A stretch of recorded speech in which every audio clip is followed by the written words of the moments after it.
хора!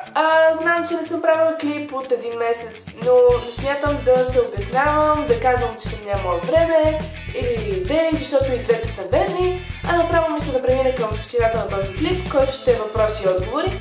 Преди седмици вие ми зададохте въпроси, на които ще отговоря сега.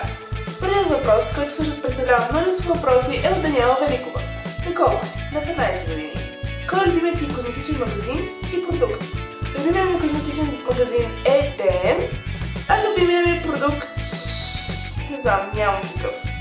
Продукт, който си умееш да имаш. Това със сигурност е сух шампуан. Винаги съм искала да имам, обаче никога не намирам в България изобщо, като цяло. Но сега благодарение на Oriflame ще си закупя края на този месец. Любимо червило, балсам за устни. Любимият ми балсам за устни е Nivea с праскова. Мирише уникално и хидратира страхотно. Какво обичаш да правиш, когато ти е скучно? Когато ми е скучно, обичам да чета или да слушам музика, или да танцувам, т.е. не си оставям време, в което да ми е скучно. Любим предмет в училище?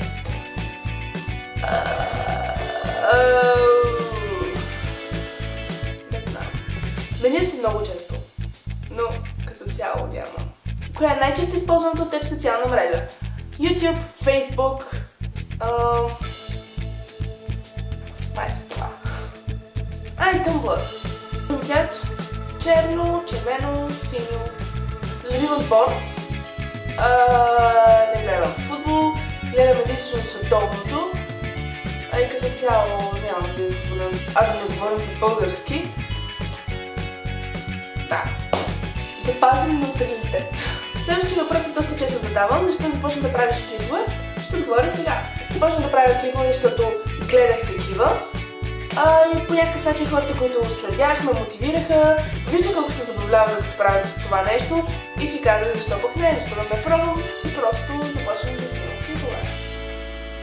И мисля, че решението беше доста добро. Беше ли да страда да нападат хейтери? Предполагам, че всеки в началото, когато е несигурен, го е страх един вид, страх е много силна дума, му е неприятно, когато вижда негативно отношение, критика, хейт, както искате го наричайте, но пък това е нещо неизбежно, така че в крайна сметка...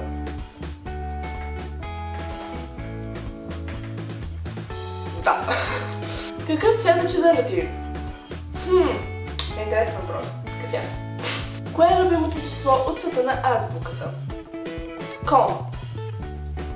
Ходила ли си в мола по халат? Да, аз по принцип това обличам, което ходим в мола. Имам някакви малкови халата на Armani, на Versace, на Dolce & Gabbana. Мисля да си купувам на Tommy Hilfiger. Пускат нови халати. Да. Не знаехте? Интересно. Следващия въпрос е от прекрасната Румяна Илиева, която предполагам всички знаят. Все едно. Един въпрос е: смяташ ли YouTube за свой приоритет или е просто хоби? Така, не мога да го определя нито като главен мой приоритет, нито като просто хоби, нещо, което правя просто ей така. YouTube за мен е средство, чрез което се запознавам с много нови хора, създавам приятелства, които не мисля, че живота ми би се стекал така, че да се запозная с тези хора, ако не беше YouTube. Това за мен е нещо много важно. Клиповете, които правя, са цяло за моя, надявам се и за ваше забавление. Нямам никакви по-висши цели, т.е. не мога да го определя наистина като главен приоритет, защото когато съм на 30, няма да правя клипове, със сигурност. И трябва да мисля за други неща, които по-напред в живота ми биха били от по-голямо значение. Но YouTube за мен е едно прекрасно място, в което адски много се забавлявам и откривам адски много неща и като гледам, и като правя клипове. Въобще това е нещо важно за мен, защото влагам много и емоция, и старание, и усилия. И мисля, че като цяло това е нещо между приоритет и хоби. Нещо по средата. Вики Николова ме пита: имаш ли брат или сестра? Нямам, единствено дете съм. Мартина Захарева ме пита с коя програма обработваш. Обработвам с VideoPad, видеоедитор. Елина Ангелова ме пита: какво обичаш да правиш през свободното си време, освен клиповете? Обожавам да танцувам. Може би някои от вас знаят, тези, които ме следят от по-отдавна, че тренирам спортни танци от 5 години. Напоследък се занимавам и с салса.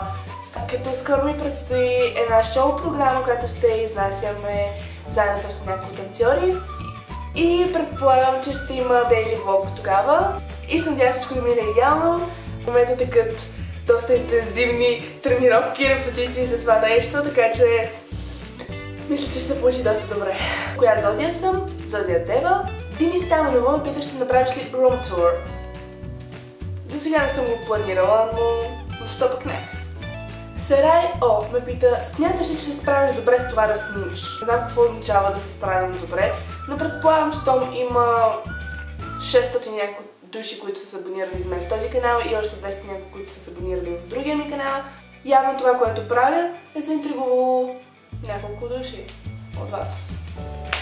И да, не знам, не мога да определя как да кажа справям ли се добре или не. Това бихте могли да кажете само вие. Илия Димов ме пита, колко често посещаваш тоалетната?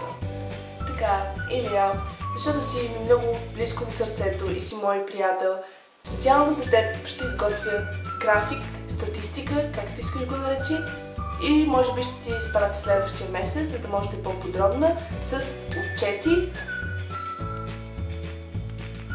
Да, очаквай.